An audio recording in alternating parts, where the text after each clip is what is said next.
Welcome in, listener. You're listening to a segment from the Slumpbuster podcast with Ju-Ju and Dre. Find the full episode on Spotify, iTunes, the Google Play Store, or our YouTube channel. Enjoy. Let's get into our AFC-NFC West divisional breakdowns, starting with probably the most interesting squad in the NFL this year, the Oakland Raiders. So this team, in theory, we should know the most about them. They've been on television, national television the last 3 weeks, and Antonio Brown has been in the headlines basically everywhere you look. At this point, do you think the Raiders are starting to regret this decision of getting Antonio Brown? No, I don't think so, because all of the off-the-field issues will be okay and be worth it if he performs on the field. So if he can do what he did last year with, 15 touchdowns, led the league, everything that happened this offseason will just be water under the bridge. But he doesn't have a Hall of Fame quarterback throwing him the ball this year. And Derek Carr has had success in this league, but he's never performed quite at the level that Big Ben has to this point in his career. Do you think Antonio Brown will still be able to replicate those numbers he had in Pittsburgh, where he was the focal target point? Because Derek Carr traditionally has been the type to want to spread the ball around more. They went out, they acquired pieces like Josh Jacobs out of Alabama. They got Tyrell Williams for him to throw to. Do you think that Antonio Brown will be happy in that situation? What if the Raiders start off losing? This is a point that Antonio Brown has never really had to suffer through in his career being with Pittsburgh, as they've been consistently among the top in the division. How do you satisfy Antonio Brown, who's on an 0-3 team and maybe averaging 6 to 7 targets a game?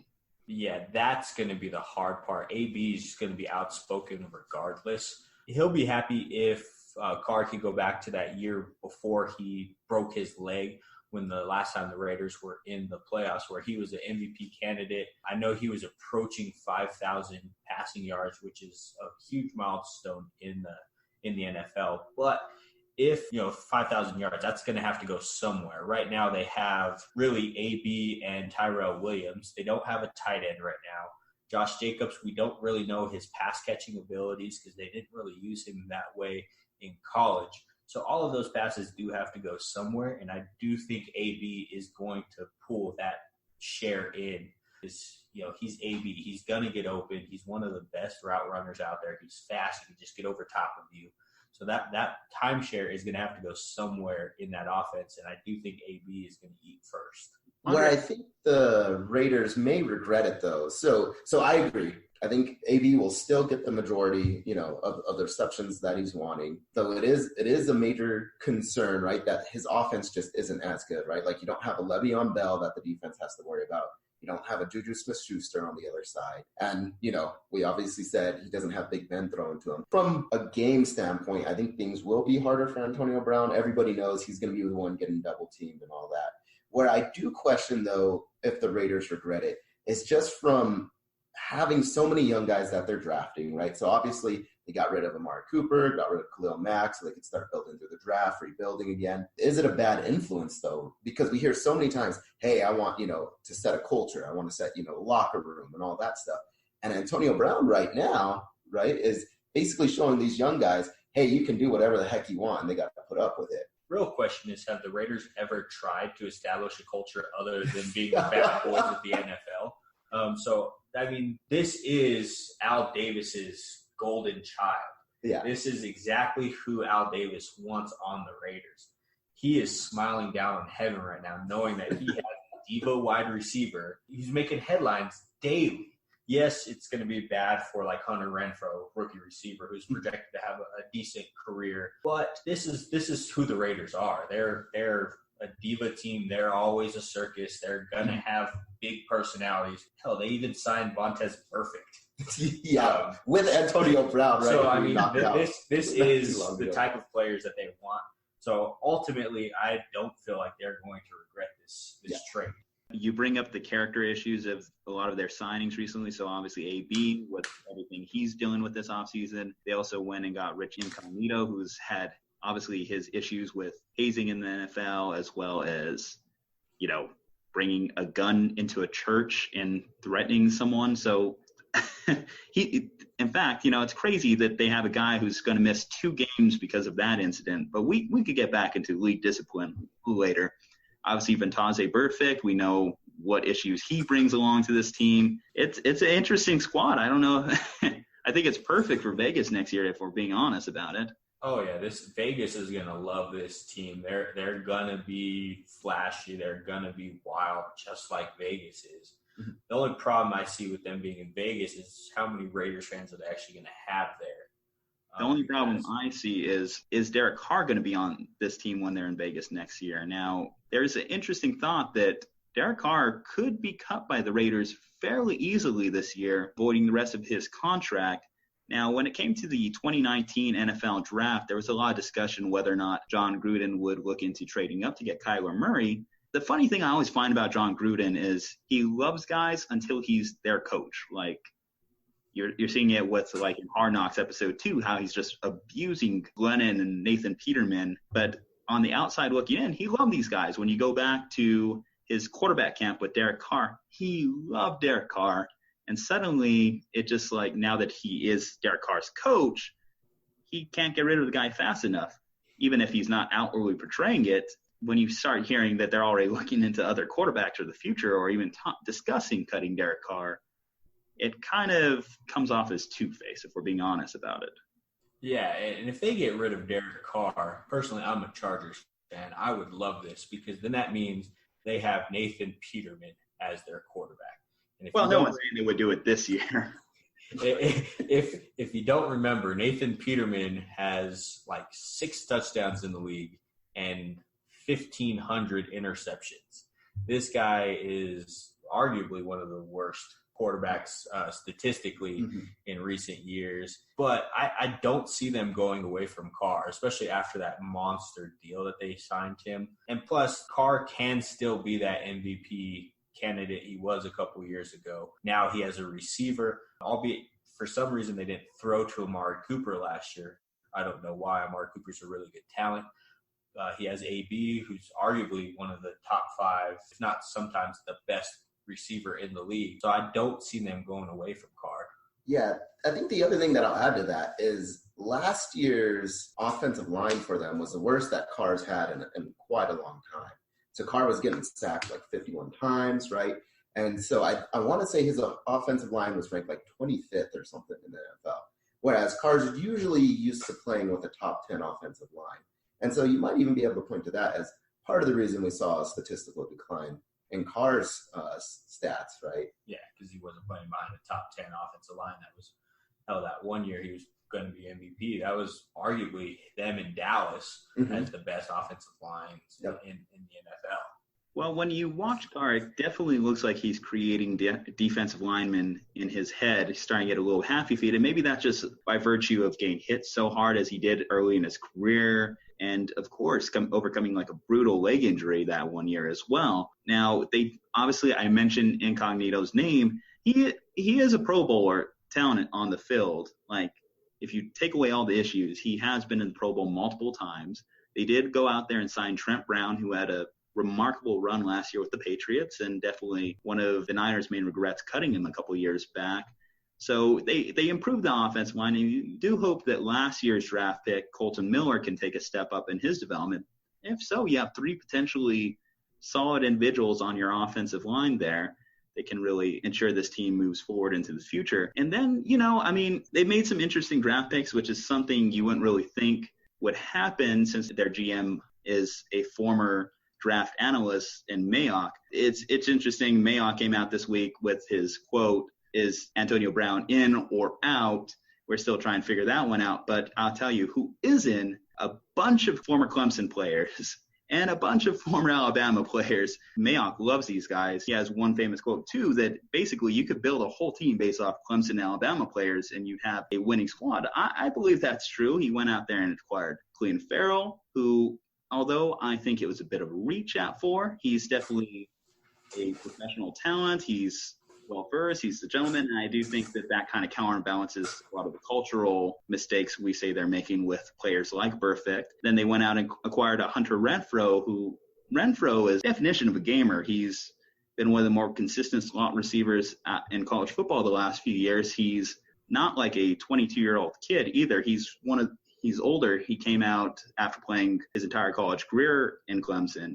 So, they got some mature guys coming out of the draft. This isn't just a bunch of unseasoned rookies necessarily, especially playing in big games the last couple of years with Clemson. Yeah, all of their picks, especially like the top 3 rounds, were all played in big games. Most of them played in, I know Colin Farrell played in, 3 national championship games, albeit the saga with Alabama and Clemson. Josh Jacobs, Alabama kid, and Hunter Renfrow, who caught that game-winning pass from Deshaun Watson to win the national championship. So all of them have been in big games.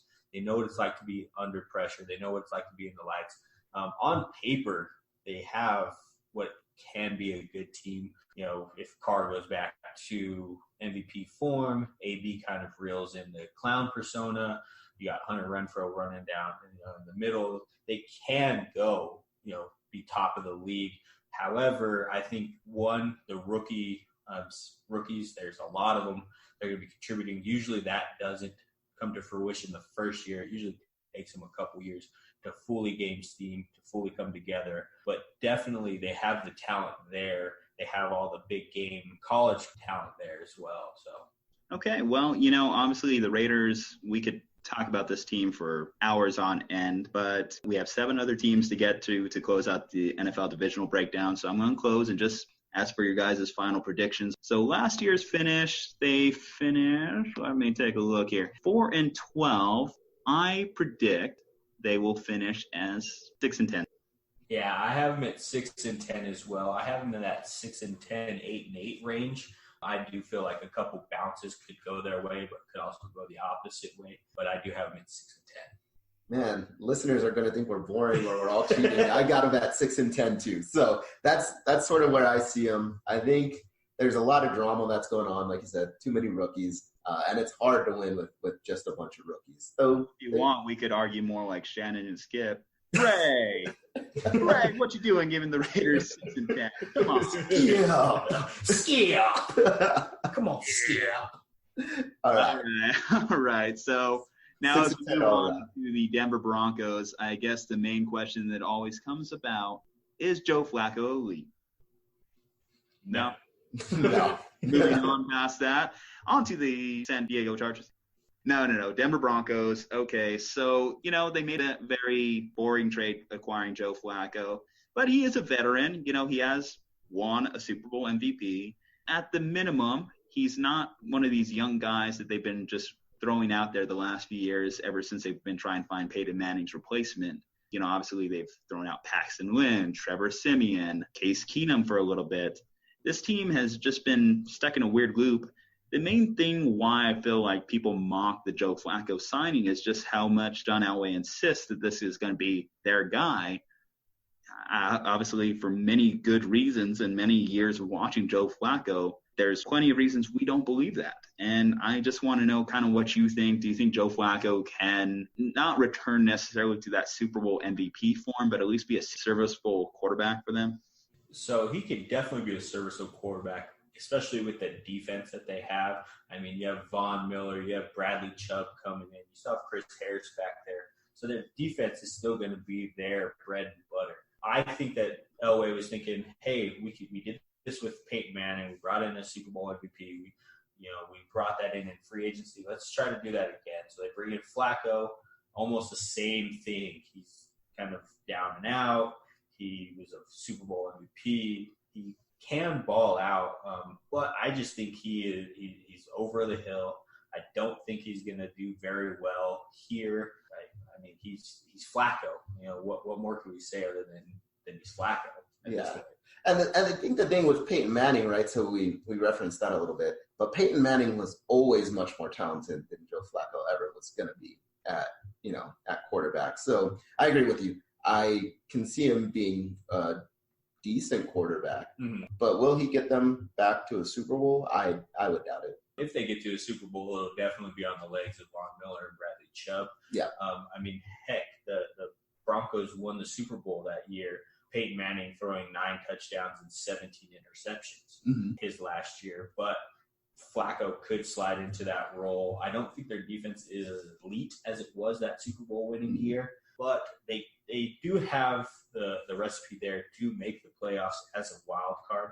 I don't think in this division right now they can win it unless some sort of crazy injury or something happens that way. But I mean, it's Flacco. He hasn't been good the last couple of years. I don't know how much of his performance was due to him being benched or the fact that they just wanted to see Lamar Jackson in Baltimore.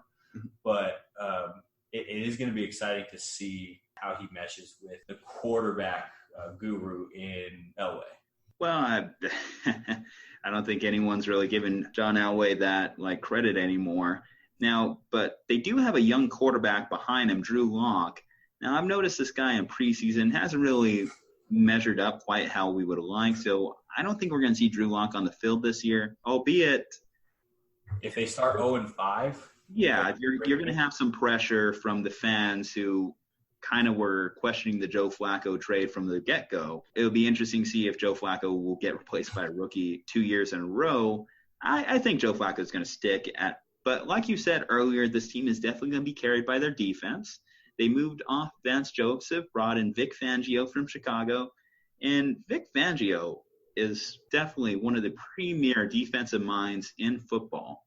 If anyone knows how to develop young talent when it comes to defense, it's this guy. He was there during the San Francisco Super Bowl run where he pioneered the development of guys like Patrick Willis, Navarro Bowman, Aldon Smith, that elite Niners group. And then you look at what he did last year with Chicago. It was like Khalil Mack was playing out of his mind last year. And now I look at the pieces he has to play with in Denver. I mean, you mentioned Bradley Chubb, who double-digit sack guy in his rookie year. He's obviously going to take a next step. And even though I do think that Von Miller has lost a step, premier defensive linemen in the league as well, or outside linebackers, I should say, they're going to cause a lot of trouble for a lot of opposing quarterbacks. And then if you manage to evade the pass rush of those guys, Chris Harris back there in the defensive backs, it's an imposing defense. It's just going to be, is Joe Flacco going to be able to game manage enough to keep this team relevant? They're also in arguably one of the toughest divisions in football as well. Those two teams at the top, and the Chiefs and the Chargers, there's a lot of offensive firepower between those two. And, I don't think Joe Flacco's the type to keep them in shootouts. Yeah, especially Fangio. He brought over Calhoun. They brought in Kareem Jackson so that they solidified that secondary, which kind of took a step back last year. But you still have, their quarterback back there in Chris Harris. I'm really excited to see what Fangio does with this defense. I'm also kind of scared, being a Chargers fan, of what this defense can be because they've given us hell in the past. But it's really going to comes down to how well can Flacco do with the rookies that they have. Cortland Sutton, second year, see if he can take a step. You're also getting back Emmanuel Sanders. Hopefully he could be healthy throughout the whole year. And then Noah Fant, their tight end that they drafted. I know that Flacco's usually loved tight ends with Dennis Pitta and Mark Andrews and all of them. So he does rely heavily on the tight end slot. So how can he do? But I think Fangio and this defense, he's going to have him back in the top 10 defensively in the NFL this year. I do think that they definitely made some smart moves in the draft, like trading back with the Steelers was definitely one of the more prudent moves they made, as they were not only able to still draft a quarterback in the early rounds in Drew Lock, but they were able to get Noah Fant. Now I'm hearing mixed things about Noah Fant's training camp. Like, he's been dangerous in the red zone, which, hey, you'll take it for a tight end, but he's not really doing much in the open field, kind of making some rookie mistakes. So I'm going to be interested to see how his development is. You mentioned Emmanuel Sanders. He's also coming off a Achilles tear, which obviously is known as a devastating injury in the NBA, but we've seen a good amount of NFL players manage to bounce back just fine. He looked pretty solid in this last preseason game against the Niners. They're going to be average. I don't really see them doing too much, and I don't think there's a whole lot more to talk about. Aundre, do you have anything left for the Broncos? No, I think you guys hit it all. So hopefully their defense is improved, and hopefully Flacco is at least sufficeable, and I think that's sort of the best version of this team. Prediction? For me, I got him 8-8. Dude, we're doing this again. I got them at 8-8 as well. No, I'm going to be different on this one. I have them taking a step back. I'm going to go ahead and give them at 5-11. Really? So you have them worse than the Raiders? Yeah, I just think that the league has definitely moved more towards offensive minds, offensive coaches, and I like a lot more of the pieces on the Raiders team, provided they all play and don't bitch about a helmet.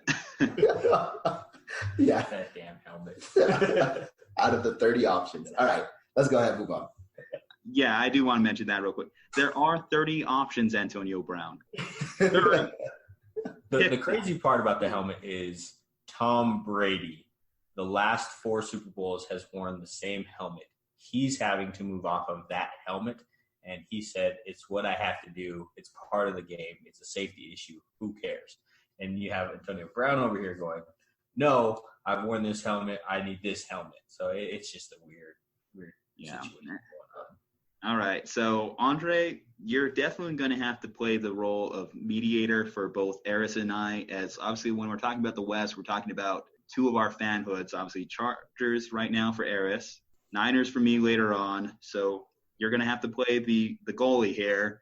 All right. I got you. Down rabbit holes because we can go forever. There's definitely some places we can go with these conversations, and both of our teams have brought us to a lot of dark places in the last few years. So let's go on to Los Angeles. Hey, no, it and will talk about always be San Diego. I'm sorry. If you listen to broadcasts, they're still San Diego. Refs still call them San Diego. ESPN personalities still call them San Diego. They are the San Diego Chargers. The problem is, too, they just feel like little brother right now to the Rams, which is one of the bigger problems. And, you just look at them playing in the soccer stadium right now, and it's not a great look. You could definitely tell their franchise quarterback is the least happy of it. Probably not as happy as he was playing in that quarterback competition against Drew Brees. I don't know. Did you watch any of that? Oh, yeah. Trust me. I watched all of those, all 3 of them. I watched him play skeet shooting with the Frisbee. I saw him hitting fat heads of the old man challenge. This is the 3rd time they've done this QB challenge. I watch it every year with them.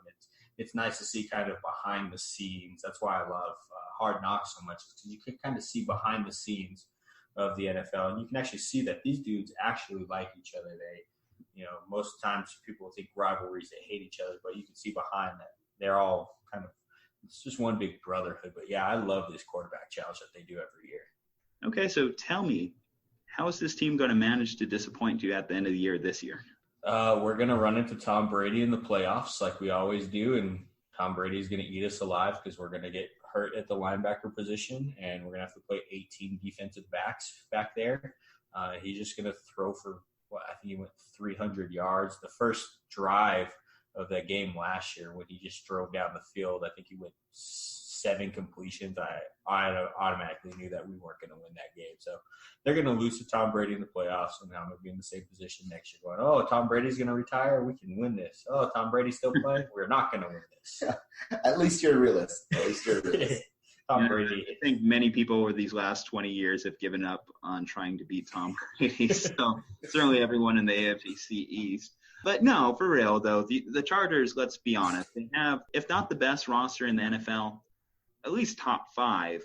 So this team is going to compete. It's just going to be a matter of to what level they're able to compete, and can they finally just get over the hump? Because Philip Rivers, he was even talking about this week in the whole rings argument, great quarterbacks without rings. He was trying to give Dan Marino some love.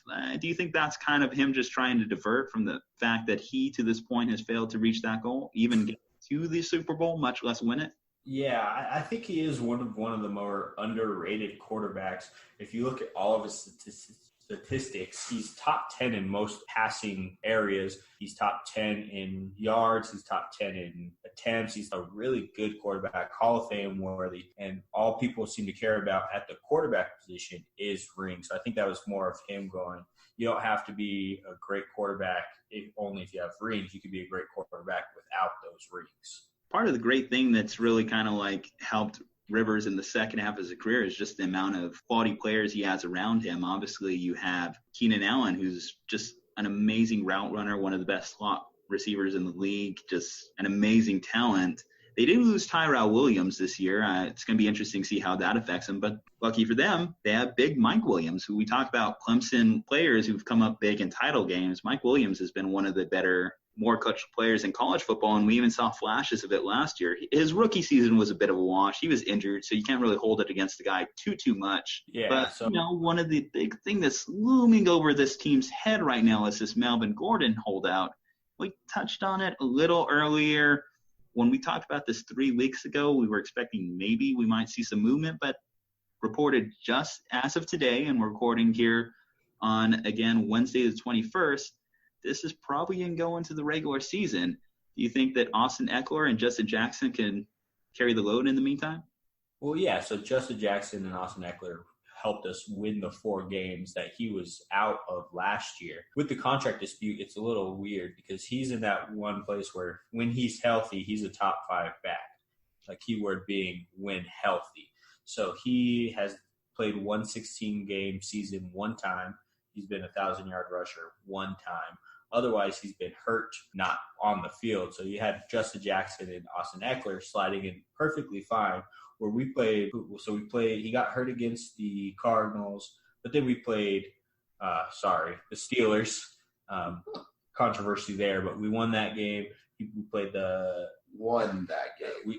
W's a W. All right, Aundre. Played the Chiefs, beat the Chiefs, and then just 2 other mediocre teams. But we played 2 of the best teams last year without him, and they won. Granted, they didn't have a 100-yard rusher in that span. I think combined they got best was 91 yards. But, Justin Jackson had 2 rushing touchdowns in that 4-game span. But they're also getting Hunter Henry back, which is going to be huge. Tight end presence over the middle, which can kind of supplement that yardage loss from Melvin Gordon, especially in the red zone where you're going to have Mike Williams, and then you're going to have Hunter Henry back, who essentially you're just taking out one red zone target in Melvin Gordon and putting in Hunter Henry in the red zone. So I don't feel like without him, there's going to be a huge downfall. Are they a better team with him? Yes, but it's not going to be that noticeable, unlike the Zeke situation.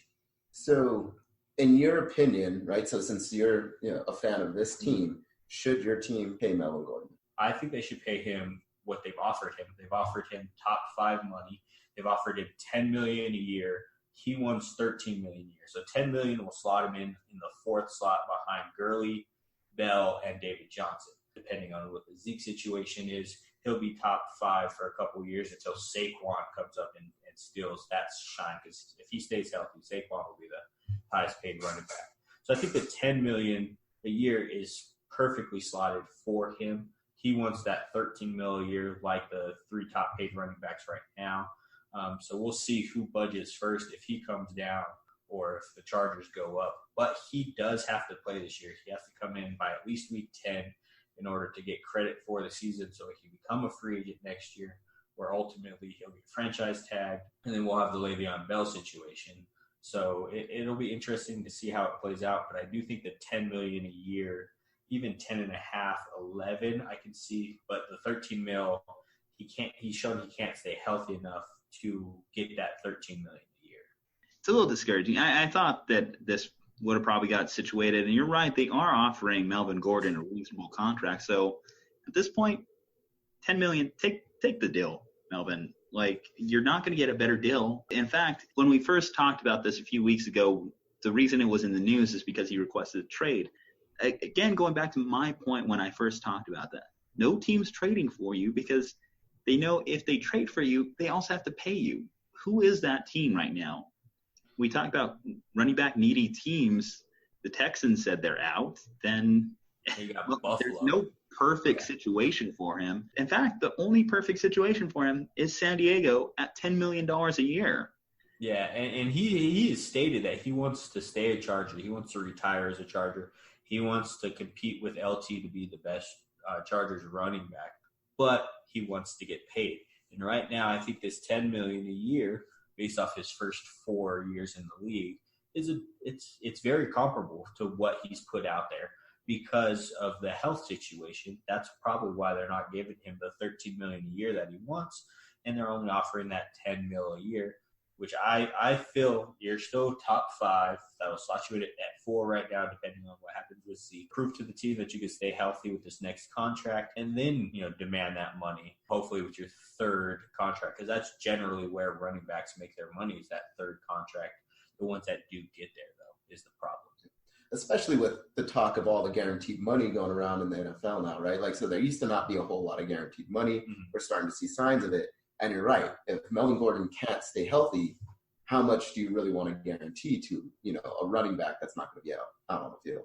Yeah, and definitely the Chargers have a pretty rough stretch, that first stretch of games. I think they're like top 10 in difficulty of schedule in that first half of the season. So it'll definitely be telling on seeing how they do. But I do think Justin Jackson can take a step up in his second year. Austin Eckler, of course, is going to be that change of pace back.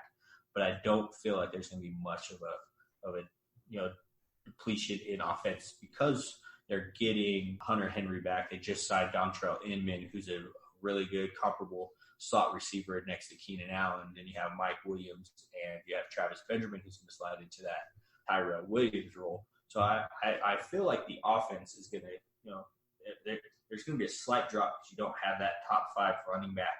But you're still going to charge on because you still have all those other players around Phillip, who's, one of the best quarterbacks in the league. So when we mention why this team is a top 5 roster, though, it's not just all about obviously their offense. We obviously do believe in their defensive talent as well. When you mentioned Joey Bosa, we're going to be talking about both the Bosa brothers today. And then you do talk about most devastating loss for them so far is losing Derwin James early on. So he was a bit of a rookie sensation. So they're going to miss him for at minimum 3 months. So they might be able to still get him back by the end of the regular season. Let's hope, because, he really was a force last year in this secondary. Yeah. But yet at the same point, they got carved to pieces, like we mentioned earlier, by Tom Brady in the playoffs. So was that just a defensive philosophy move? They didn't make the right adjustment? No, so that was more of a health thing. So if you watch that game, they had 3 healthy linebackers. 2 of them got hurt during the game. So they were almost forced to play that 7 DB look that they played and won against the Ravens. But health-wise, they lost Enzo Perryman last year. They lost Jartavis Brown last year. All of their linebackers last year seemed to be hurt. So this year they brought in Thomas Davis to kind of solidify. Hopefully he's still, Thomas Davis of years past and not over the hill Thomas Davis. They're getting Denzel Perryman back. They drafted Nasir Adderley, who killed it at Delaware. Granted, Delaware is a smaller school, but he's still a ball hawk who is supposed to pair really well with Derwin James. But, we have Adrian Phillips, who was an all-pro last year, who can slide into that Derwin James role. And then we still have the nickel slot in Desmond King. So, yes, it's a big hit. We're probably not going to be top 10 like we were last year, but the Chargers still are going to be pretty formidable there as well. All right, well, let's put a number on it. I have this team. They were 12-4 last year. I'm going to go ahead and put them at 11-5. So with Melvin Gordon, I have them at 12-4 again, itching out a tiebreaker against the Chiefs. But without Melvin Gordon, I have them at 11-5 in second place. Granted, all of these were done before the news that we were going to lose Derwin James. So I do have them slotted at 11-5 now for both with Melvin and without Melvin. Yeah, I think losing Derwin James is going to be big for them. I do like the fact that they got Hunter Henry back, but Melvin Gordon, we just don't know how long his holdout's going to be. Week 10. If he wants to get be paid, a free agent, it'll be at least till week 10, whereas Zeke can hold out the whole year. Mm-hmm. Chargers will at least get Melvin back week 10. Yeah. So with all that being said, I have them slipping back a little bit more. I have them going 10-6. I still think they'll at least make the wild card, though. They'll make the playoffs. Then they'll lose to the Patriots. Then they'll lose to the Patriots, of course. Well, one of the chief concerns for Andy Reid. I see what you did. To get back to the Super Bowl. So 2004 with the Eagles is a distant memory right now. And when you talk about Andy Reid, you definitely do talk about coming up short in the playoffs himself. Now, he does have the most exciting offense in the NFL behind him. Sure, they lost players like Kareem Hunt, but they still have the main guy, Patrick Mahomes. Patty Cakes Mahomes threw for 5,097 yards, 50 touchdowns, league MVP. How does that guy get any better than that? He doesn't is the answer. He is going to take a step back. There's only been one player to throw for 5,000 yards in consecutive years. That was Drew Brees. There's never been a consecutive 50 touchdown in the league. The 50 touchdown has only happened 3 times, Peyton and Tom Brady. So he is going to take a step back. Not much, because even if he throws 12 less touchdowns, 38, that's still a hell of a year for a quarterback. But 5,000 yards and 50 touchdowns, I don't see happening again. So there is going to be that regression. Whatever you say, Chief, but I think that the Patty Mahomes bandwagon is going to keep rolling on, because I think he's going to actually top last year's numbers in yardage. I'm going to predict him down for 5,500 yards this year, and I'm going to say he doubles that 50 touchdowns in his league MVP. Bold prediction. You have him throwing 100 touchdowns. Well, for his career, obviously. Listen, you have pieces like Tyreek Hill, who is probably one of the most explosive wide receivers in the league. Then Sammy Watkins, I know he struggled to stay healthy his entire career, and we've been waiting for a Sammy Watkins breakout. But I think, call it dumb aspirations, I believe that maybe he can possibly do it this year. He could be a 1,000-yard receiver. Travis Kelce had the single-season tight end record for a minute before George Kittle broke it a couple hours later. And then, hey, they lost Kareem Hunt, but I think they can replicate that production between Damian Williams and Carlos Hyde this year. So this team isn't going to be hurting, and I think that, hey, if Patrick Mahomes could continue to throw with a blindfold around his eyes, what's going to stop this guy realistically? The Favre aspiration of Patty Mahomes. Favre was exactly what Patrick Mahomes is. He's that gunslinger. Oh, I can make any throw in the league. I can make that throw. The guy, I'm running towards my sideline. The guy's running towards the opposite sideline. He's 50 yards down the field. I can make that throw. I think that will catch up with him at some point. However, the running back situation, I think you're spot on. Andy Reid has always had really good running backs with him. The only problem I see is the Tyreek Hill issue. There have been rumors that they're going to let him go. They even drafted Markel Hardman, who is Tyreek Hill. He was a speedster in college. He's that slot guy. So I guess we're just on both sides of the fence. I still think they're going to be top in the league. I just don't see Mahomes going 5,000 again, 50 touchdowns again. Yeah, I mean, I think the other thing too, right, is there was no film on Mahomes last year, right? So nobody really had any idea of what he was capable of last season. But now that you have film everywhere, right, that's why you tend to see, a sophomore slump. Now, statistically, not every quarterback goes through it. So I know that he can still continue these numbers. It's technically possible. I just don't think he will. With so many, defensive coordinators now knowing, hey, the Chiefs are a problem, right? We know what Mahomes is capable of. Now we have to come up with better defensive schemes to stop him. And so I do see him taking that regression. Well, part of the reason I think Patty Mahomes could sustain this production is his ability to improvise is top in the league, but I also believe that he's not done developing. He still can work on some things and get only better from this point moving forward. And having a mastermind like Andy Reid in his corner is only going to help that. Like, he's far and away the best quarterback talent that Andy Reid has ever had the luxury of being able to coach. And Andy Reid has gotten to work with Michael Vick, Nick Foles, who went on to win a Super Bowl MVP himself. He's got to work. He even made Donovan McNabb think he's a Hall of Famer, as was mentioned in that Quarterback Tears article.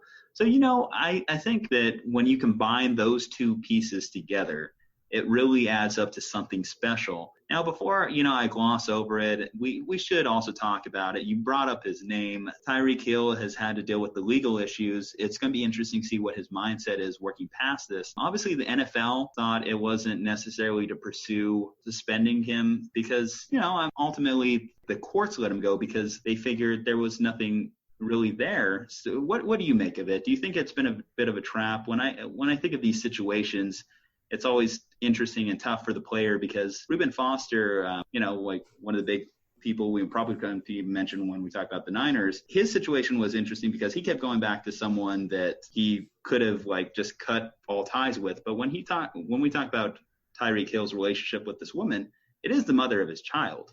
Yeah, so this is one of those things that the NFL has gotten wrong in the past with the Ray Rice situation. They tried to correct with the Zeke situation, giving him I think it was 8 games before ultimately settling on 6 games. This is just one of those situations that I hate these situations. They're hard to talk about because, one, you don't know all of the details. You only know what's been reported. You don't know all of the stuff that's happened in the investigations behind the scenes. And then the NFL seems to be changing their line every situation with the domestic violence, where Ray Rice was banned, Zeke was 8 games. The punter for the Giants a couple years ago, he got banned as well. So they're just so inconsistent with their punishments, with what they try to do legally, that it's just one of those situations that you kind of just have to let play out. But we did have a precedent when it came to child abuse, when it came to Adrian Peterson. He sat out a whole year after it was determined that he had abused his child. There's still a lot of debate onto what even happened with Tyreek's kid here. Like, all we know is the kid broke his arm. Yeah, it's a weird situation. Like I said, they're so inconsistent. Adrian Peterson got a whole year, whereas Tyreek Hill got off, and then it's a situation that they need to get together on and be more uniform with. Yeah, and I think it muddies the water just having Tyreek Hill on tape basically saying, "Hey, I'll hurt you too," right? You need to be afraid of yourself.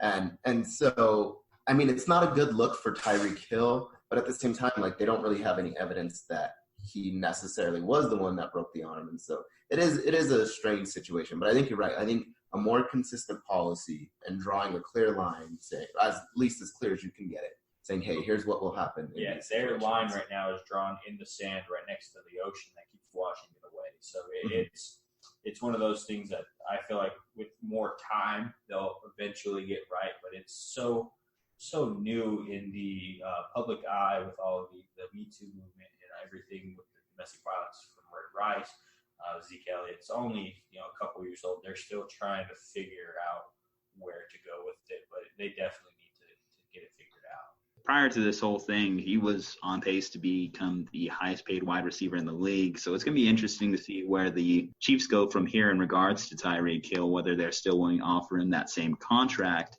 Now, going back into just the team itself, they did actually make some improvements to their defense, which was a bit of a porous defense last year. They added Frank Clark, swapped him out with Dee Ford, who they sent off to the Niners. Frank Clark had 13 sacks last year. Then they added the Honey Badger, which I think is a great addition. He's a great leadership guy, great for the locker room.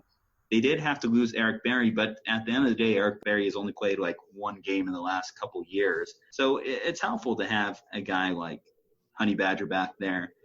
And, then they did move off of Justin Houston, which is a bit of an interesting one. He's one of their, I want to say he's a top 5 all-time sack guy for the Chiefs. So we talked about it last week when we talked about the NFC South, the Bucs decision to let go of Gerald McCoy. It's always interesting when you move off a bit of a franchise cornerstone.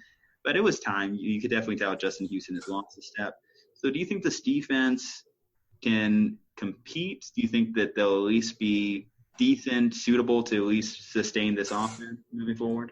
Yeah, so pretty much what they did was trade out their older players for younger players.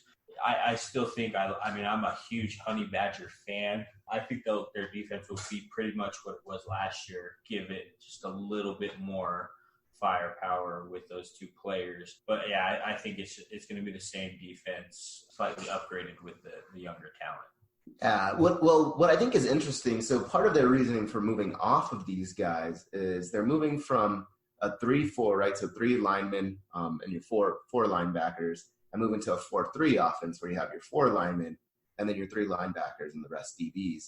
And so the reasoning was that some of these guys that, one, not only are they old, but they didn't quite fit the new system that they have in mind. And so they do have Steven Spagnuolo, I want to say, from the New York Giants, right?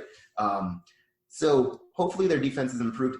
It can't get much worse than it was last year. I think they were like 31st in passing, 27th in rushing. So I am excited to see their new defensive scheme to see if it really does work, right? and taking such a big shift and moving out players and then bringing in new ones and changing from that 3-4 to the 4-3. They have pieces there. I mean, Chris Jones is a monster in the middle of their defense. He's only beginning to touch the surface of what his ability could be. Overall, this is going to be a tough division to win. Let's go ahead and put a cap on the AFC West here. So you mentioned my Patrick Mahomes repeating his MVP was a bit of a bold prediction. Well, I'm going to do you one better. I'm going to have this team finishing 14-2, which is by far and away the best I have for the NFL. I have them at 12-4. I have them winning the division if the Chargers don't have Melvin Gordon. I have the Chargers winning it if they have Melvin Gordon with a tiebreaker. Like they won this year, the Chiefs won this year on a tiebreaker, both finishing 12-4. But I think 14-2 is just that's a bit much. Yeah, you're crazy, Juju. So I see them actually moving back a game, right? So they're 12-4 last season. I think losing Kareem Hunt's going to be big.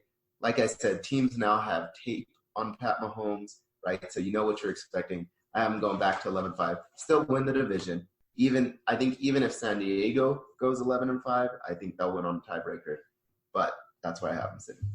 Okay, well, we're going to revisit this like in a few months, and mark my words, 14. So he better have 17 touchdowns in week 2 in order for him to have 100 touchdowns next year. We'll have him in week 1.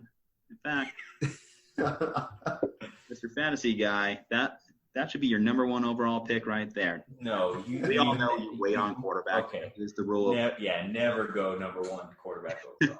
never do it. Going away from the AFC, let's move on to the NFC picture, starting from the bottom. So we know things are very hot in the desert, but in the preseason, the Cardinals' offense has been pretty ice cold. There's been a lot of buzz for this team. You have Kyler Murray there, who has been referred to as a generational talent by his GM, but so far we haven't seen it. In his first 5 NFL preseason drives, we've seen 4 punts, 1 safety, and 3 of those drives have went for negative yards. What do you think? Do you think Kyler Murray has what it takes to be able to compete in the NFL? Okay, so we can't go preseason jump the gun here. Daniel Jones is the league MVP. Kyler Murray is a bust because it is preseason. Cliff Kingsbury has also said they're running a vanilla offense. They're not going to be running this offense in the regular season. So we can't really judge right now because they're not running that offense that they're going to be running in the regular season. 4 punts, a safety, and negative yards. That's just not going to happen in the regular season. Yeah, I guess my concern with that, though, is you generally want the preseason. Obviously, you don't have all your stars in, but you generally want to use the same offense, right? Like you at least want to get a good look at what you're actually going to be doing. Can so-and-so, remember the plays? Can they execute them correctly? And the fact that they're like, oh, we just got a different playbook. To me, that I question their coaching now, which I already had my questions before seeing this, just giving Kingsbury's record right at Texas Tech. But to me, that's actually more worrisome in my opinion. So I think he's doing it to not get tape out on his team. Nobody's ever seen his scheme in the NFL.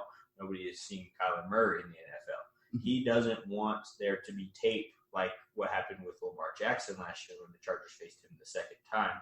They had the tape. They were able to adjust their scheme and stop him. Same thing with Kyler Murray. He doesn't want tape out on what Kyler Murray can do, his weaknesses, his strengths. That way, he gives him a fresh start as the number 1 overall pick. So that's probably why they're doing this vanilla offense. Do I agree with it? No, because I feel like you should do your offense to kind of gauge where your players stand.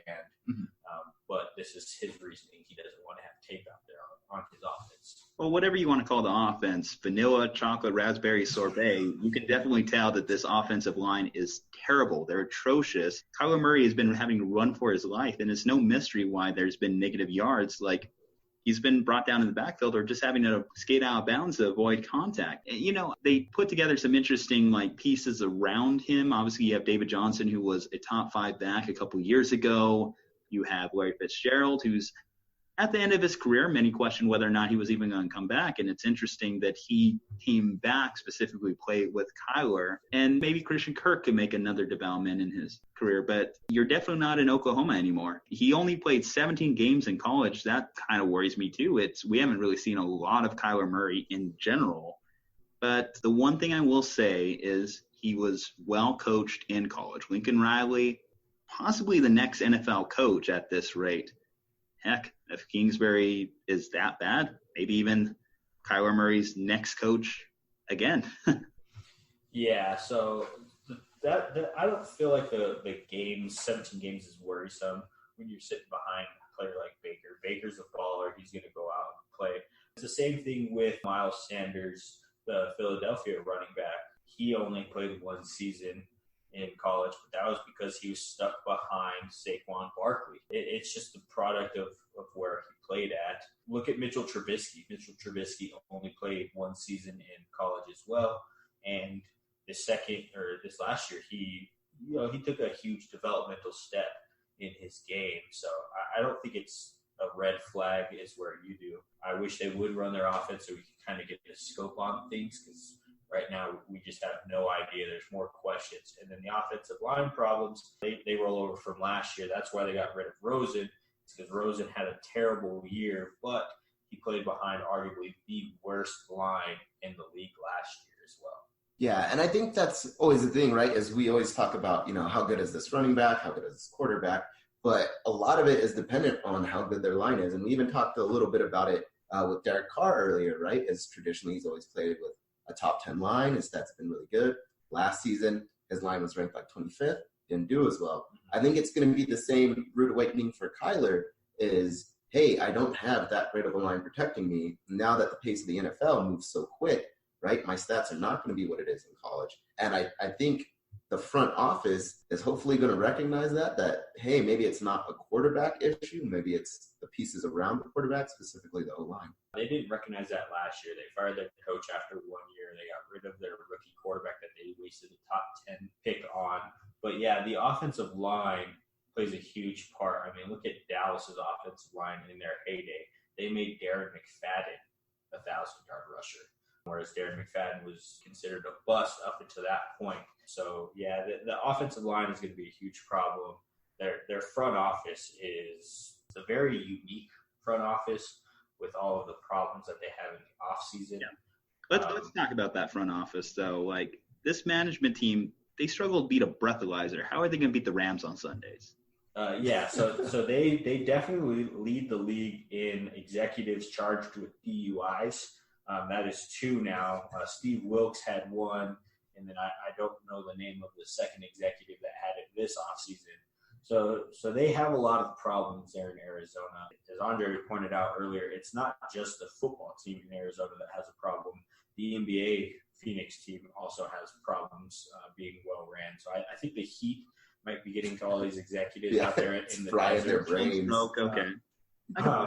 But yeah, so Arizona, I have more questions than answers with them. This offensive line, hopefully they could take a step up. But, I mean, it helps that you have a running quarterback, whereas last year you had more of a pocket passer in Josh Rosen. So we'll see how it plays out during the year with the actual offense that they run week 1. So. Yeah.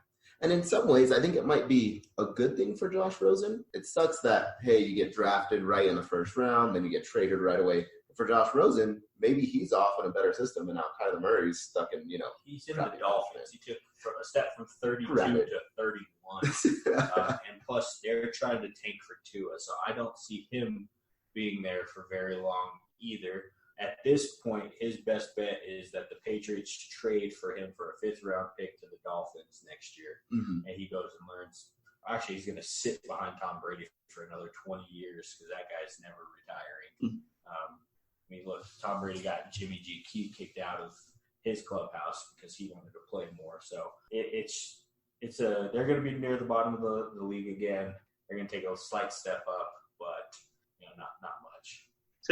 So with that said, you mentioned the heat stroke. Do you think it was a touch of heat stroke that hit them when they were deciding on who hires their next NFL coach? Because you got to admit, it's so unprecedented that a guy could get fired as a college head coach at a big school, too, where people have had success, and then just randomly get promoted to the NFL head coaching position. Like, I would have accepted Kingsbury to the NFL had he started off as OC. I could buy that.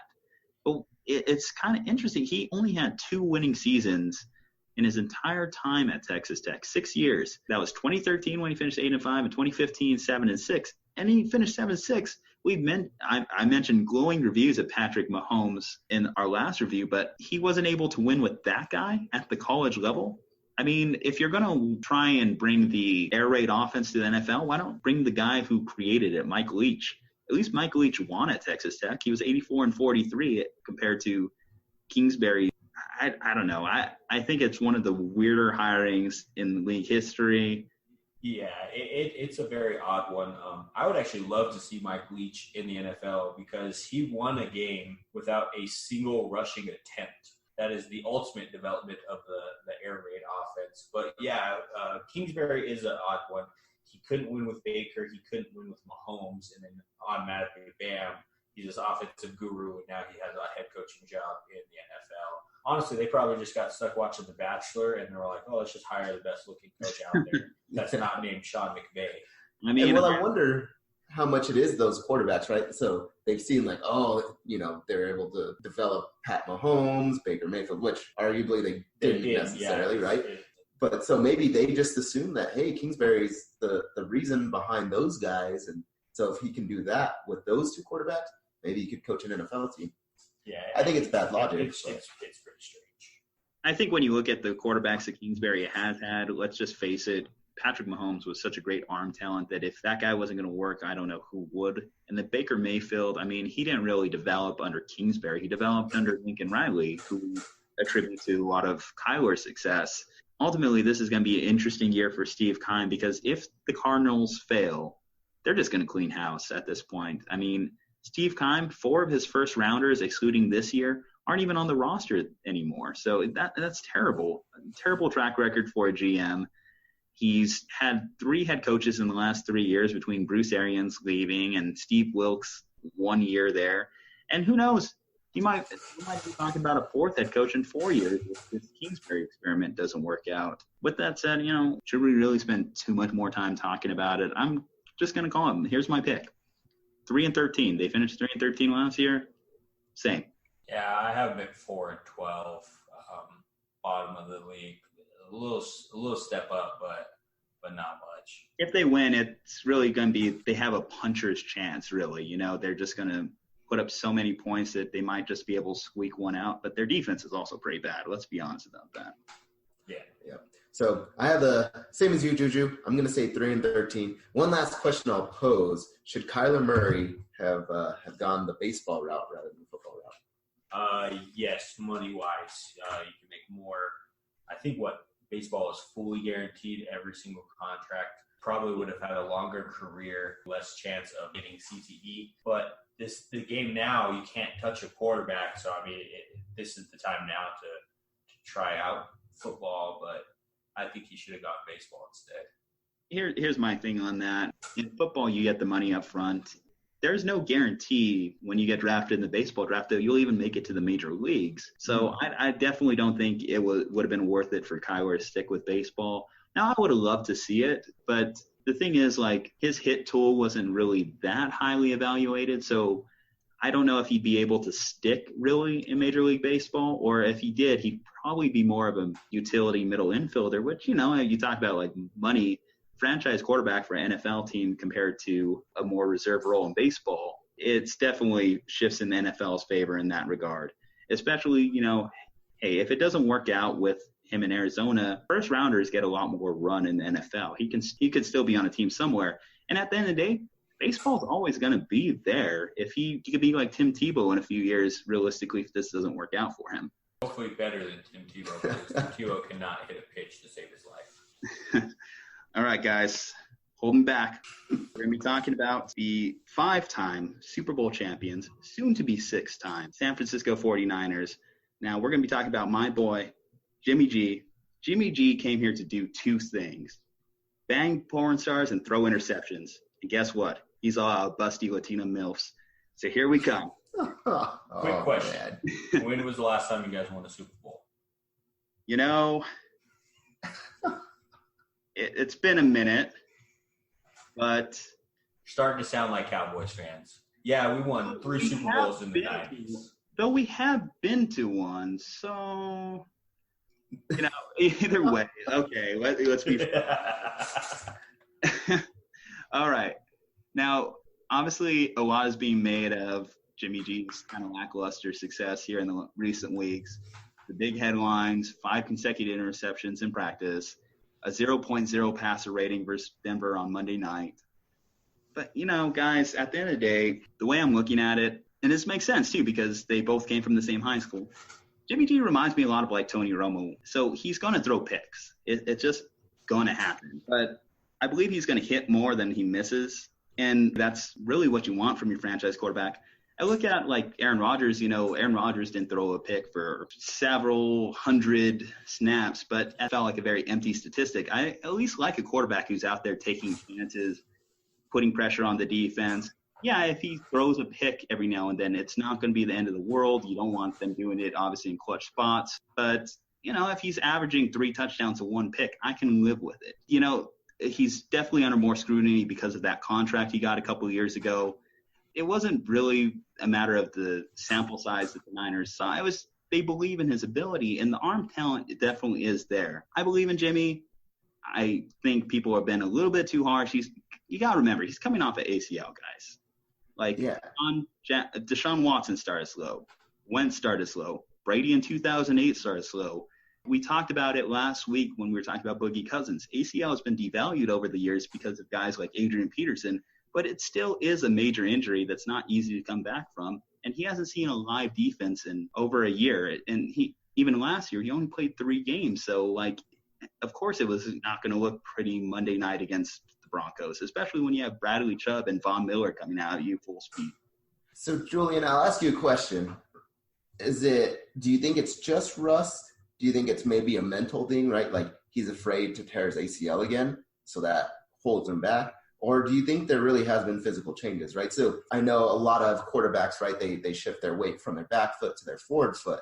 Has the ACL possibly caused, a change in the way that he applies pressure, and changes and shifts his weight to where he can't be as effective as he once was? You're right. There is kind of like the just being comfortable in his throwing motion again. He was playing with a brace on Monday night, so that in itself is a big adjustment, and maybe he wasn't able to generate enough on those throws that he necessarily needed to make a great pass, like it showed on the one ball he threw for an interception. If he put a little bit more air on it, put a little bit more oomph, he might have been able to get it over the defender, but he also had a guy in his face. Again, a lot of people are criticizing the decision to play Jimmy G in preseason anyway, but I think it's good for him to be taking that risk because it's better that he's gaining snaps now, seeing a live defense now versus week 1 when the games matter. So I'm okay with their decision to play him this week and even in game 3 of the preseason. Yeah, I'm a Jimmy G fan. I think it is rust coupled with that fear.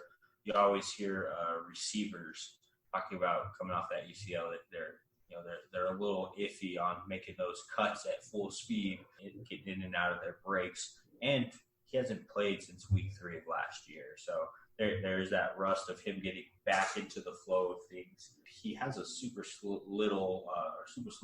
sample size in the NFL anyway, sitting behind Tom Brady. So, he hasn't had a lot of playing time. But when he does play, he's fairly good. But that rust factor of that, and then the mental, getting over that mental hurdle of working through that ACL injury and fully trusting it again would be big for him. Yeah, no, I totally agree with you guys. I think it's maybe a little bit of everything, right? So definitely the rust, definitely the mental aspect. And then like you said, playing with the brace is completely different than playing without one, especially if you've gone your whole life, passing a football without having a brace. Now you have this big clunky thing that slows you down a little bit, right? You can't bend your knee as much. Maybe you have to change the way you put your weight on your foot. So I think it's a little bit of everything. I hope he could come back, though. He's definitely exciting to watch. He's very talented. And so hopefully and in past, he hasn't been afraid to, once a play breaks down, to get out of the pocket. He does tend to stay in the pocket, but he will, if play breaks down, he will try to pick up yardage. So it will be interesting to see if that continues or if this ACL injury kind of hampers him and he just pulls an Eli and just falls to the ground whenever people are getting near him. So that would be interesting. Well, one thing I think that's going to take a lot of pressure off of him is the Niners have actually developed an interesting defense here. They've drafted in their last 5 drafts, 4 of them have went defensive line on the first round. Eric Armstead in 2015, Buckner at 16, Thomas in 17, and now Nick Bosa number 2 overall this year. I think that this team is going to cause a lot of issues. They didn't necessarily improve their secondary, but I think they're going to put enough pressure on quarterbacks to where they might be able to recover that.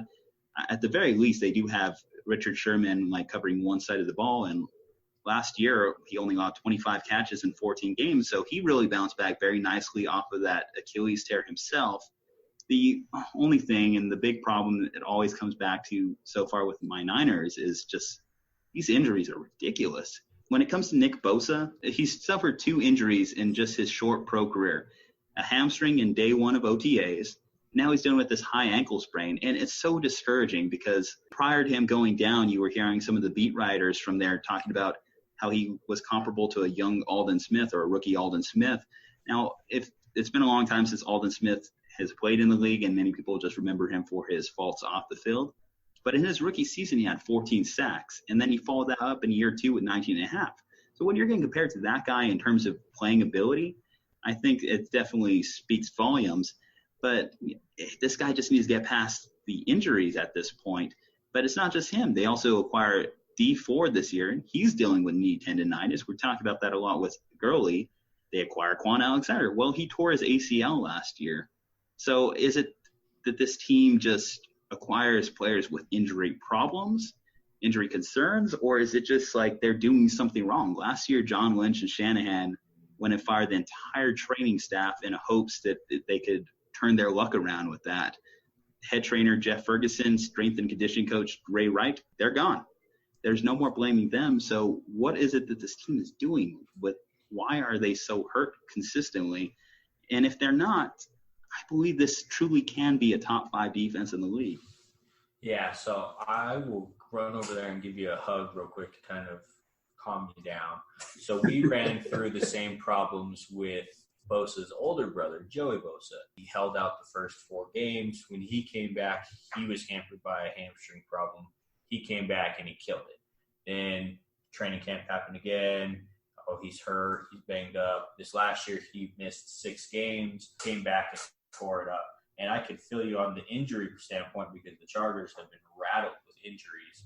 I don't know if it's a training staff issue because the Chargers still have the same training staff in place that they did 4 years ago when they went 4-12, and they haven't had as many injuries. So I don't know if it's a staff problem or if it's just, hey, you're just getting guys with some injury problems. But I do like what they're doing on defense with the additions of Ford, Quan Alexander, getting Bosa. It's going to be a pretty good defense, minus the secondary where you guys could definitely get an upgrade, either trading for somebody or having somebody develop alongside Richard Sherman. Yeah, I think injuries are always an interesting thing. So like you said, you guys traded out the whole training staff and brought in a completely new staff, and yet there's still injuries going on. And so one, I think injuries, especially in football, are just hard to predict. Like sometimes there's just those freak injuries, right? Like a broken leg, nobody can predict that. Cristian's falling and rupturing his spleen. Exactly. Yeah. So it's just going to happen. Yeah. And so in football, right, like it just is the way that it is. And it's a contact sport. I think there's going to be some injuries. Though I do think it would be interesting, and I'm sure the Niners have already done this, but to take a look at sort of all the things, right? So what is everybody's nutrition regimen like? So I know that players they're obviously allowed to eat whatever the heck they want, right? Hopefully they have, some people on the coaching staff directing them, but it would be interesting to maybe bring in a nutritionist for the entire team as a part of the training staff. Of course, looking at the training practices, training techniques, but then constantly doing field examinations. Like I said, I'm sure they already do it, but making sure, hey, our practice facilities, as good as they can be, right? Like make sure there's no weird dips, no weird holes or anything like that. And then honestly, maybe they do have to look at sort of the coaching situation and how they run practices, because there are some coaches that have been been said, hey, they run practice a little bit too hard, tires, their players out, or, they allow a little bit too much contact. So I think it could be a multitude of different things. This is definitely going to be a make or break year for the Lynch Shanahan regime. So they signed a 6-year deal 3 years ago, midway through that deal. And if they miss the playoffs this year, I think one of those pieces is gone, and I don't see it being Shanahan, because I think there is something there to Kyle Shanahan. Obviously, he's shown he can elevate talent. We talked about it when we discussed the Falcons. There's just been a huge hole in their OC department ever since Shanahan left, turned Matt Ryan into MVP. In these 2 years with San Francisco, he's managed to elevate talents like Brian Hoyer, Nick Mullen, C.J. Beathard. He's made them look viable. He took George Kittle, who was drafted in the 5th round, and made him the NFL record receiving tight end with 1,387 yards last year. And they're acquiring weapons to help Jimmy. They're putting Mike McGlinchey out there, drafted in the 1st round, already shown to be a young Joe Staley himself. They drafted wide receiver the last 2 years in Dante Pettis and Deebo Samuel. And, he went out there, got Tevin Coleman. Tevin Coleman had a big year with Shanahan in 2016 with Atlanta. It's going to be interesting. This team has had to overcome a ton of bad luck over the years, and I just want to see some of these pieces be able to succeed. So I don't know. I'll let you guys lead the discussion from here. Yeah, you mentioned that backfield, getting Tevin Coleman. You guys also still have Matt Breida. But the big thing is you guys are getting Jerick McKinnon back as well after tearing that ACL. He is a phenomenal third down back, especially from a fantasy standpoint. When he was in Minnesota, he had very good standalone value as well.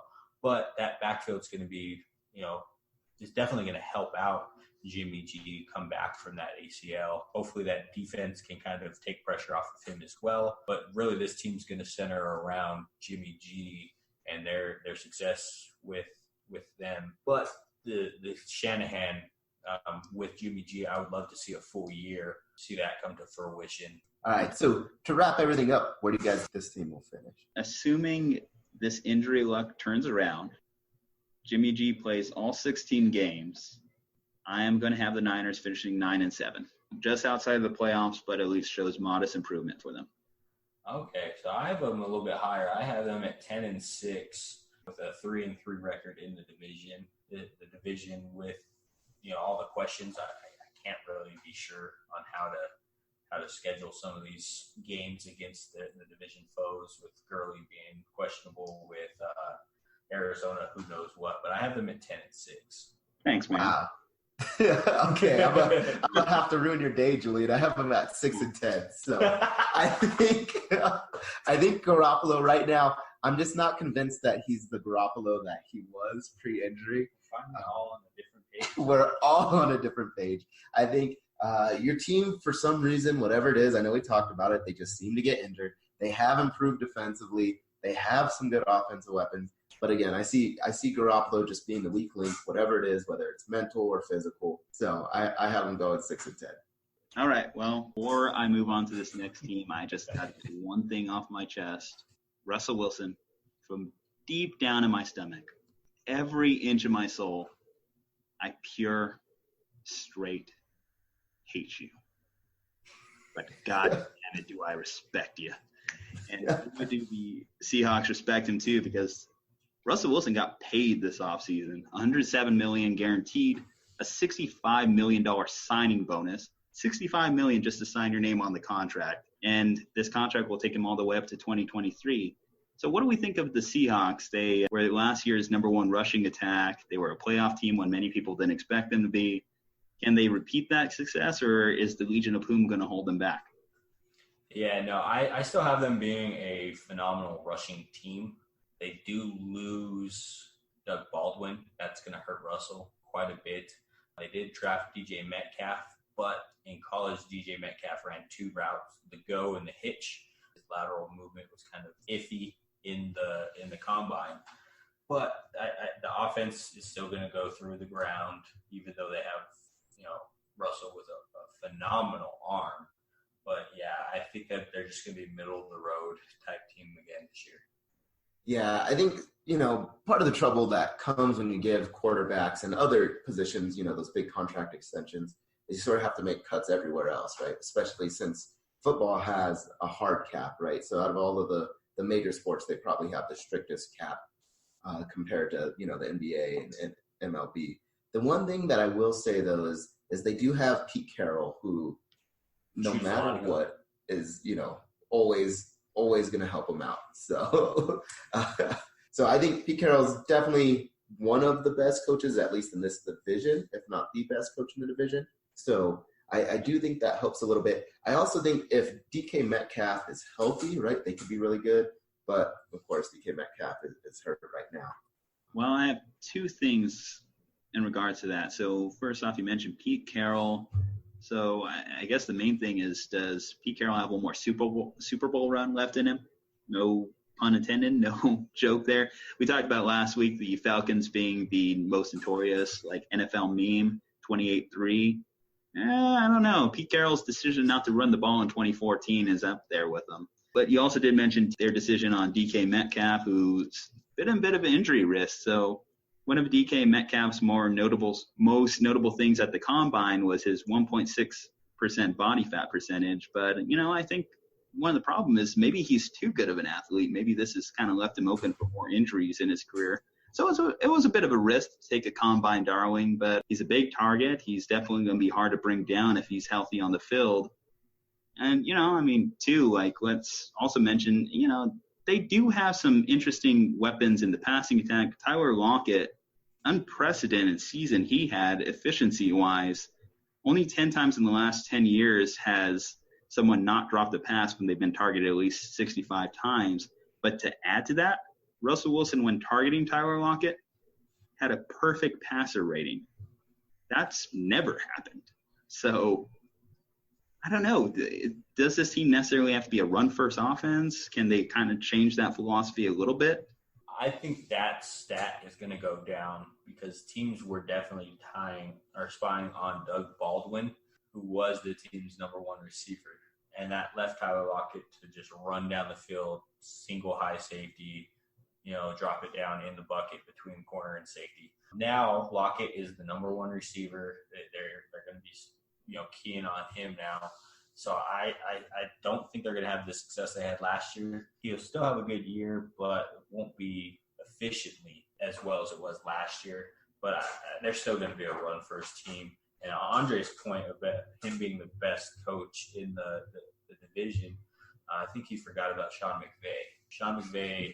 I did say arguably. Anybody who walked past Sean McVay last year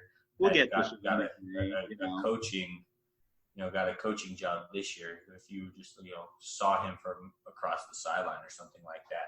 So I think there's something to the old guard though. Pete still has some tricks in his bag. Sean McVay, we saw last year going against a veteran head coach in Bill Belichick. He got stopped. He got figured out. So. I also think write off these old coaches quite yet, though. Mm-hmm. Yeah. They're still going to be a run-first team. I do think Pete Carroll is inching closer to that hot seat. Mm-hmm. They really haven't.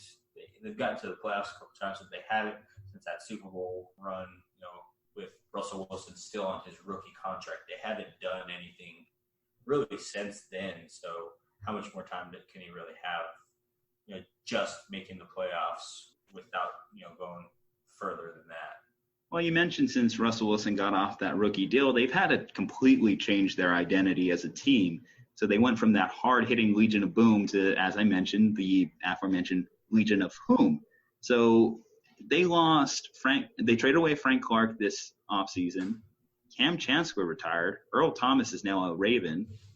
Richard Sherman signed with the Niners last year, and then you have Michael Bennett, who's bounced around between the Eagles and Patriots the last couple of years.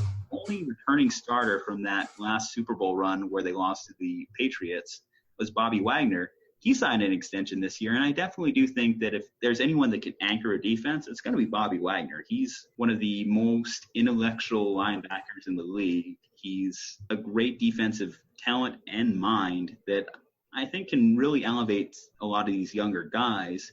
They kept KJ Wright around, which is also a big coup for this defense. And Yeah, I think if they do double down on the run game, like you said, at the end of the day, it's going to keep this defense off the field. It may have cost them in that playoff game against Dallas. They maybe stuck too hard on trying to establish the run game rather than letting Russell Wilson air it out. Yeah, so not only did they lose all of those players, but they lost a lot of the coaching staff as well. Dan Quinn left to be the head coach at Atlanta, and then you lost Gus Bradley to Jacksonville, and then now he's with the Chargers. So not only did you lose all of those players, you also lost all the coaching staff, which if the coaching staff was still intact from that Super Bowl run, it could possibly help out with that loss of talent. Because I do think coaching does play a big part in the NFL, but they lost almost the whole defensive scheme from those runs. But yeah, going against Dallas and trying to establish the run, Dallas was a really good defense that second part of the season. They could have aired it out more and probably got a little bit better results out of it. What I will say is they did draft a few good defensive pieces. So they got L.J. Collier at defensive end from TCU, Marquise Blair, safety from Utah. But again, like how much can you rely on rookies, right? So there are some rookies that do end up turning into your Pro Bowlers their first year, but it's very few and far between. Mm-hmm. All right. Where do we see this team finishing this year? I have them at 8-8, right down the middle. Man, okay. I guess we're all back on the same page. I have them going 8-8. Well, so, hey, honestly, though, we have had some diverse opinions when it comes to some of the other teams, but this is just one of those teams where, universally we just kind of all see them as an average finisher. They're going to be competitive. They're going to be one of those teams you don't want to see on your schedule, but I don't see them as a championship contender right now. Granted, I've watched Russell Wilson upset me so many times, live in my nightmares. When that guy's on the field, you always have a chance to win a game. All right, let's move back to that soulless town we call Los Angeles and talk about the Rams. They were the league runner-up last year, but will they suffer the infamous Super Bowl loss hangover this year? That's going to be what remains to be seen. Yes, so the big part of that is going to be the health of their all-star running back, Gurley. So Goff, he loved Gurley in the passing game. A lot of times you just dink and dunk down to him, and that would also open up the deep shots to Woods and Cooks. But they are getting Cooper Kupp back. That should help out with the less workload of Gurley. But, yeah, they're going to get that Super Bowl hangover, and they're not going to be as good. Yeah, I agree. So if you take a look at, some of the recent Super Bowl losers, right? So the Seahawks, their 2014 loss, they've gone 39-24, but have yet to make a conference final. The Panthers in 2015 have gone 24-24, so they're right at 500. And then the Falcons have gone 17-15.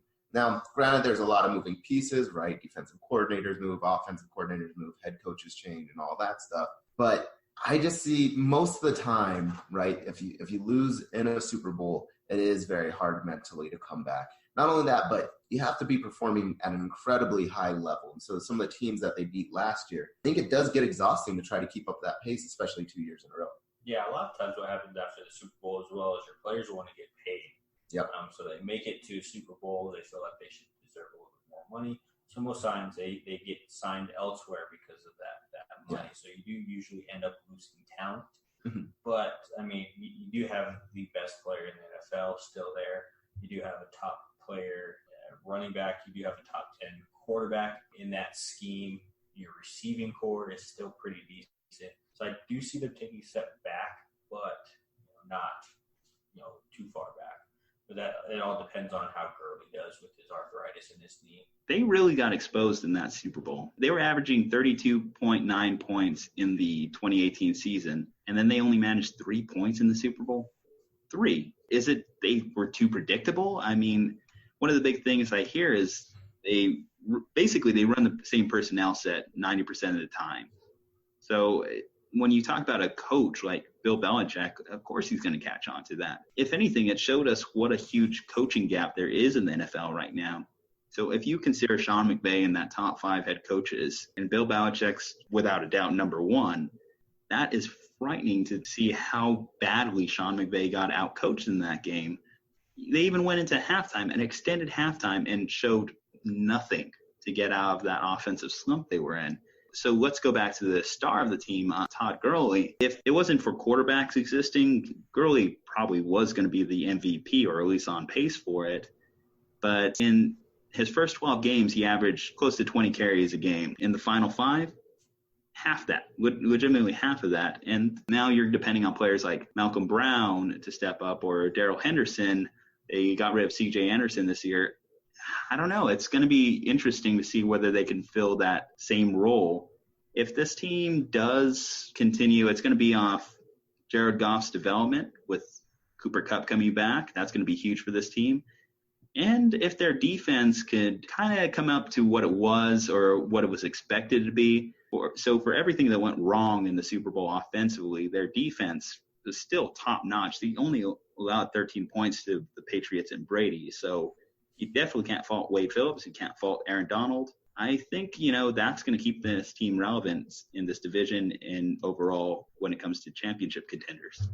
Yeah, so I think the Super Bowl would have played out differently with a fully healthy Todd Gurley. 3 points definitely is a product of not having him. They mostly used C.J. Anderson. But, yeah, that defense did everything they could to try to give it to the offense. But, Brandon Cooks does need to catch that ball in the back of the end zone. But definitely Gurley not being there hurt them severely in that Super Bowl. But yeah, they added quite a few pieces to help out with that defense with Eric Weddle, who is one of the most knowledgeable safeties. You have Clay Matthews, but is Clay Matthews old Clay Matthews or over the hill Clay Matthews? So we'll see kind of how it goes. But yeah, it's more health of Gurley than anything else with this team, I think. Yeah, and I think a lot of it too, right, might have been too much newness and lack of experience, right? So on the coaching part, right, Sean McVay hasn't, been in such a big situation against an incredible mind like Bill Belichick, right? Jared Goff had never played in a Super Bowl before. So you have a lot of these really young guys that maybe can't make the adjustment. So if you have a young head coach, if you have at least really experienced players that have all been to a Super Bowl before, they know how to make those adjustments. They know how to say, hey, okay, if our game plan's not changing, what is it that we have to do, to step up to make changes? But when you have both a young coach and young players, right, that are inexperienced, it's hard for anybody to really make those adjustments against somebody that's talented like Bill Belichick, and then, of course, Tom Brady being the greatest quarterback of all time, right? Well, they have another year of flexibility in terms of Jared Goff. So obviously we're talking about everyone wanting to get paid right now. Jared Goff is going to be an interesting contract when that comes up. Though in his same draft class, obviously Carson Wentz got a big deal. But if you're Jared Goff, you've been to the Super Bowl. You are miles ahead of where Carson Wentz is right now. Sure, we saw Wentz perform at arguably MVP level, but be able to perform in the playoffs is a completely different thing. And we saw how that was evaluated when it comes to Nick Foles still and other quarterbacks that have been able to win when the games matter even more. Yeah, so the Goff contract is going to be weird because the Eagles did the smart thing, and so did Wentz they extended him early, and Foles took a little bit better deal for the stability of being on a team because he does have injury concerns, whereas Goff doesn't have any injury concerns. So are they going to be able to keep all of the players around him once they sign Goff, or are they going to be like the Seahawks were after the Super Bowl run where they gave Wilson a monster extension and then had to lose a bunch of those defensive guys? So it'll be interesting to see how that plays out. But usually how it goes is next quarterback up gets the highest amount of money. So we'll see if he does try to go for that highest amount of money, or if he tries to go the Wentz Brady route where you get a little bit less money, but you get secured with talent around you going forward. Yeah, I think the other thing, right, is it'll depend how he does. So if they make it back to a Super Bowl this year, right, Goff can definitely say, like, hey, no, I got to get paid, right? And arguably his value will never be higher, especially going back-to-back Super Bowls, especially if he wins it, being a Super Bowl champion. So it's hard to pass on that kind of money. That being said, there is value, right? Like, so if you as a competitor realize that, hey, no, I do need my pieces around me, I do need a good team, you're right, it's better to go the Tom Brady route. But it's a lot easier for Tom Brady when your wife is, Giselle, who's pulling in probably more money than you are, right? Before we put a close on not only this, but our NFL divisional rankings and predictions as well, I just want to throw out this one fun fact about Aaron Donald, who was voted number one player in NFL's top 100, voted on by the players. So according to PFF, he had a 95 overall grade, which is the single best grade ever recorded by a player at the position. His 23% pass rush win rate and his 10.1 pass rush productivity both ranked first among interior linemen last year. So, I just want to give a shout out to Aaron Donald. He's an amazing player, and he fully deserves that 99 in Madden. My pick for the Los Angeles Rams is going to be 10-6, so that's still going to have them winning the division, come back down to earth a little bit from their 13-3 last year. Yeah, we need to not do podcasts together anymore because I have them at 10-6 as well. Okay, so to break this up a little bit, I'll have them going 12-4. I still think they're going to be really good. I think they're still going to be excellent. Something else tagging on to the Aaron Donald thing. I forgot who it was, but one of the sports commentators or analysts compared Aaron Donald to Michael Jordan and called Aaron Donald the Michael Jordan of football. Don't know if I agree with it, but definitely shout out to Aaron Donald. I mean, he's a bad man. We're going to move past comparing LeBron to Michael Jordan, now comparing Aaron Donald to Michael Jordan. I don't know about that comparison, but got to throw on some rings onto these fingers before we can even start having that discussion. Yep, I agree.